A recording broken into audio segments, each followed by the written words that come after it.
Hey there, in this video I'm going to enable MPLS TE on all these links.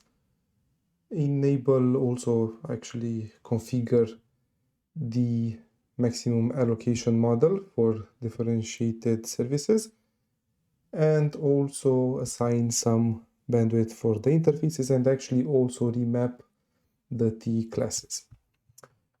So let's just go ahead and start with this. This is eventually what we're going to do. First, let's start with the MPLS TE part. So under MPLS traffic engineering, we can just enable MPLS TE on these two interfaces, gig 003 and gig 004. And also here under the MPLS traffic engineering part, we can configure the DSTE model. And first we'll need to set this DSTE mode to IETF because it's the one that supports the maximum allocation model, and that's what we need to configure. Then DSTE BC model MEM.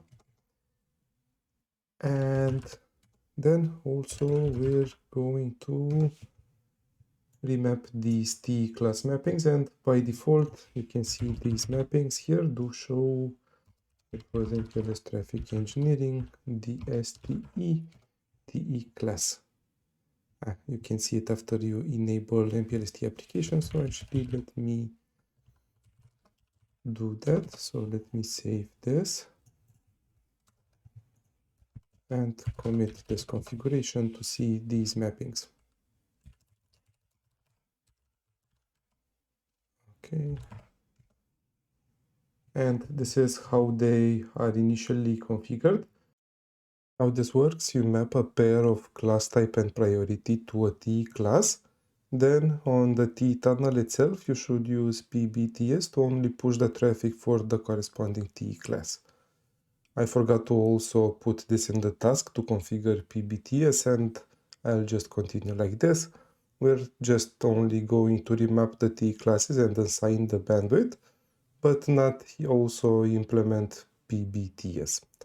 And by the way, that's only one command, so it's not that complicated to do it on yourself if you wish to. Let me go back. So we've enabled TE and configured the maximum allocation model, and now we need to remap these to only have two TE classes, because right now we see that we're using 4 of them. So MPLS traffic engineering, DSTE, TE classes, and I want TE class 0 to be mapped to class type 0 and priority 0, and the second TE class is class type 1, priority still 0, and then we need to assign the bandwidth under the RSVP process, so under the RSVP configuration part. So here gig 003 bandwidth, and using the maximum allocation model, so it's bandwidth MEM. Max resolvable, I didn't put it here, but it should be max 1 gig, and 900 for BC0 and 100 for BC1. So it's 1 gig, and then for BC0 we'll assign 900 meg, and for BC1 100 meg. And we actually need to do the same for 004. So RSVP 004 interface gig 004, assign the same bandwidth. Okay, and I think we're done with this part. And if I just commit, and we're gonna show run MPLS traffic engineering.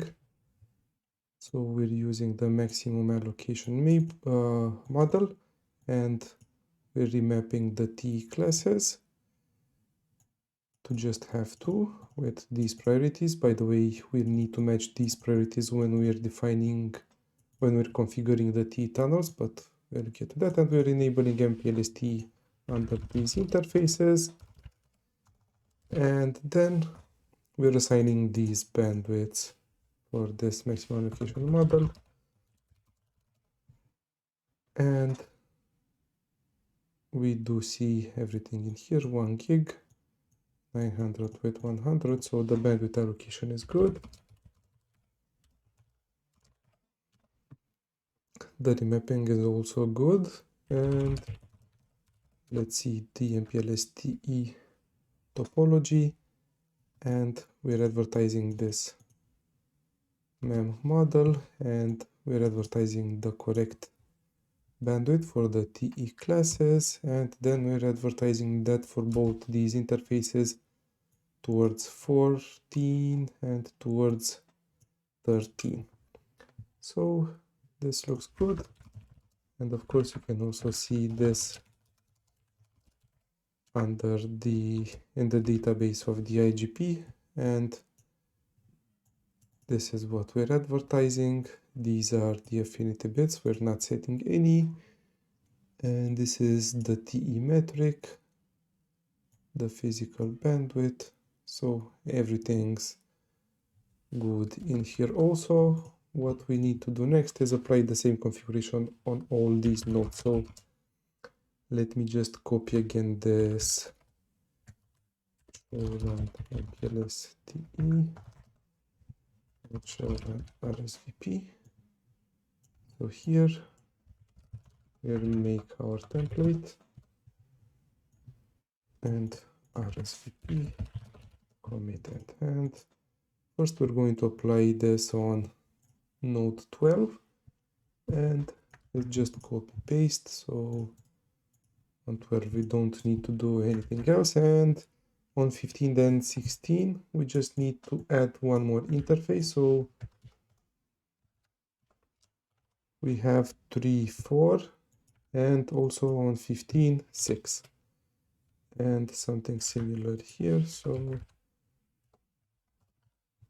3, 4, and 6. Yeah. Okay. So on 15 and on 16 I'm just changing this interface. 3, 4, and 5, and on 14 I need to add one more interface. So it's 1, 2, 5, and 6. So here also it's 1, 2, 5, and 6 on router 14. 1, 2, 5, and 6. Okay.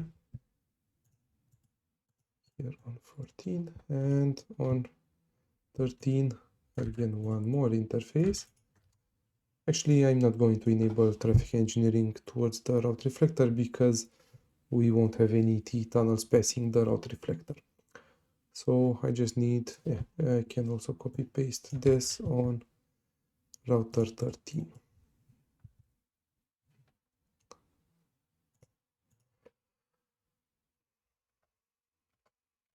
And let's check first the traffic engineering topology and also use this brief option, which isn't that much of a brief, but we can go through these. So we've seen, I'm looking here most, and this is the most important stuff. That first I want to see that we've enabled T on all these nodes. So 11, 12, 13,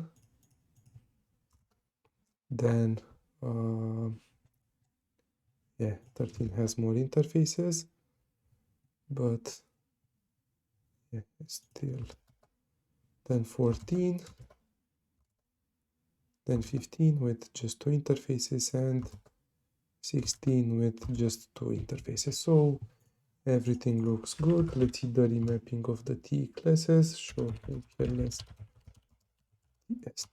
TE class. And this also looks good. And on router 17, we don't need to do that. So we're done with the basic stuff for the MPLS TE. Actually, I forgot something, one more thing. And this maybe doesn't make much sense, but we also need to configure this. We need to just configure MPLS LDP. And it's an extra gimmick. You don't need LDP when you're doing RSVP, but if you don't do that, when we're going to push layer 3 VPN traffic, we'll see that it won't get labeled. That traffic won't be labeled. It will actually be dropped, because if we check the CEF, we will see an unresolved tag there.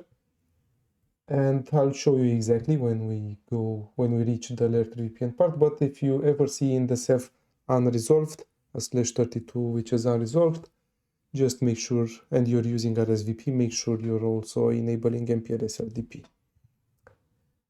And we're done with this video. In the next part, we're going to configure those tunnels on 15 and 16, the auto tunnels, using the mesh function, the mesh feature. Thanks for watching.